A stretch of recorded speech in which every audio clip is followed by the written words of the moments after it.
The Bills are back in the desert tonight because that's where the Niners are going to set up camp for the next 3 weeks. Looking forward to a great Monday night. Always looking forward to key observations. His 5 thoughts, not from Monday, of course, but from Sunday. And let's get it going with the fish. Bengals at Dolphins. Well, you look at what the Miami Dolphins decided to do. They decided not necessarily to bench Tua Tagovailoa, but they made a decision to go with Ryan Fitzpatrick for one game. Tua's back in the fold. They go out there, they take care of business against the Cincinnati Bengals. And a lot of people thought that they were going to bench him for Fitzy, but that wasn't the magic that the Dolphins needed. They needed Tua to be magic.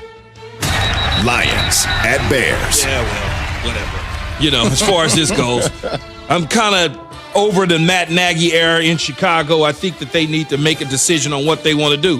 When you think about it, here's a speech that he gave, a week ago, talking about everybody holding him accountable and all the different things, and his defense can't talk publicly and whatever rumors were coming out of Chicago. But when you look at it, the Chicago Bears just Chicagoed it. That's basically how I sum it up. They were off to a 3-0 start. The beginning of the season, he made an executive decision to go with a guy that he loved, and Nick Foles essentially has them in this position where they're at now, on the outside looking in for the playoffs. Saints at Falcons. You know, they've gone on and won some games with Taysom Hill under the helm and replaced Drew Brees. There's no question about it. But I think that the New Orleans Saints and Sean Payton can't wait to get Drew Brees back in the fold. One of the main reasons they need to do this is because as they get ready for the playoffs, you want to have some rhythm going into it with your starting quarterback and Drew Brees. They can't wait for him to get back as far as I'm concerned. Raiders at Jets. They are still a playoff team. They dodged a big bullet out of New York.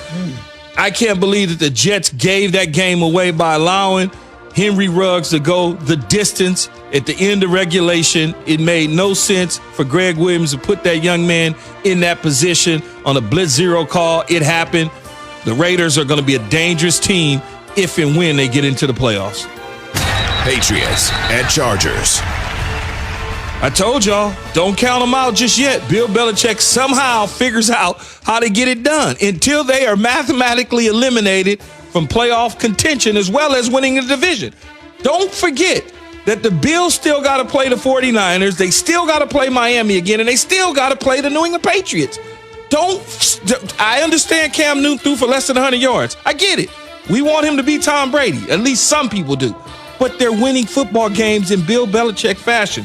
Every time you think about Belichick, oh, God, it's over. They're not gonna. He comes up with some magical dust to do something in terms of the style of play. They're running the football, playing defense, and playing big-time special teams and winning. And keep in mind, Buffalo still has to play Pittsburgh, too. Add that on exactly. To the ledger. And they still got to play Pittsburgh. Indeed. Key observations brought to you by Geico. Whether you rent or own, Geico makes it easy to bundle home and car insurance. Go to geico.com today. Jay, your thoughts? So I know there was a lot of conversation out of the Eagles-Packers game about Carson Wentz and Jalen Hurts, but I actually just want to pay major respect to Aaron Rodgers because after yesterday, he is now the first player in NFL history with 5 seasons of at least 35 passing TDs, Zubin. Of at least 35 passing TDs. And I go back to a comment that Key made earlier in the year. He's saying all this talk about Jordan Love coming in and who's going to be the starting quarterback.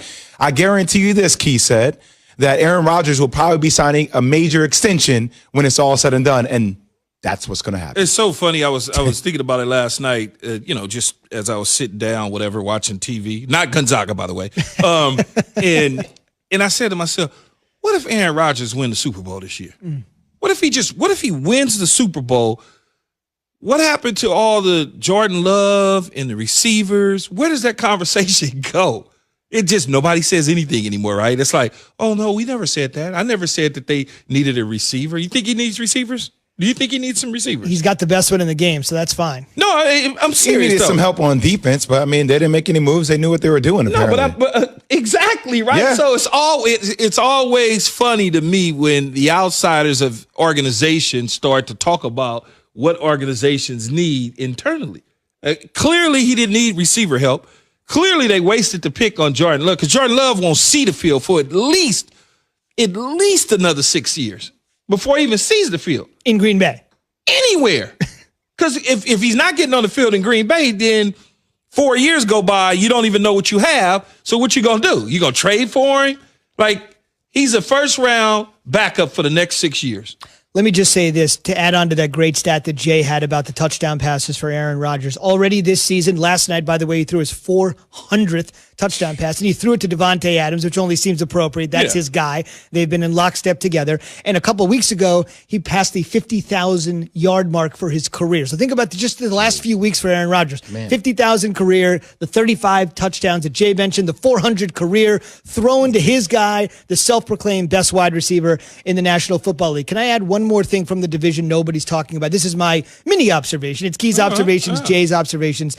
The Detroit Lions got a win yesterday under interim coach Darrell Bevell. And what made it interesting was Matt Patricia was fired because he simply could not hold on to leads. The Lions would lose games the way the Chargers do, the Falcons do, these devastating ways. And Matt Patricia was famous for saying more football games are lost than won, all those types of cliches. They had tons of fourth quarter leads, and they couldn't do anything. Yesterday, they rallied to win a game. They didn't have a lead, and they blew it. They rallied to win. Great spot for Darrell Bevell. It's good for Darrell Bevell. I'm still mad at him, though. Why? Because he called the play in the Super Bowl. Oh, gotcha. Yeah, he called that slant and got it picked against New England. You know better than that. Turn around and hand Lynch the ball, man. Malcolm Butler loved that call. And I'm sure a ton of New England people loved it too. It's so funny, right? They fire a coach, an interim coach takes over, they win a game. That happens. Atlanta did it, Houston. It's like every team that fires their coach, the interim coach comes in and wins the game. That's why I bet on Detroit the other day. Did you?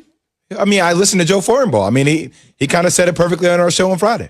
It's amazing, but when you look at it, some of the strange things that happen in football, in particular, is Chicago fires Lovie Smith after winning 10 games and taking them to a Super Bowl, and Detroit fires Caldwell after going 9-7. And you see what they got.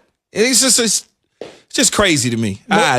It's so wild to me. Mostly great day for the division. All those statistical accomplishments for Aaron Rodgers, the rally for Detroit, and a miracle win for the Minnesota Vikings, keeping them in the playoff hunt as well. The only team that didn't carry the water, as usual, the Chicago Bears. On the way, a team that's lost 4 of 5, and their only win in that span comes on a Hail Mary.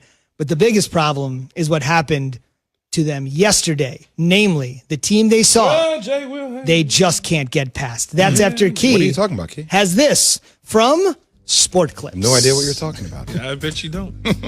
Make sure I get this correct this time, J. Will. Remember, being in your favorite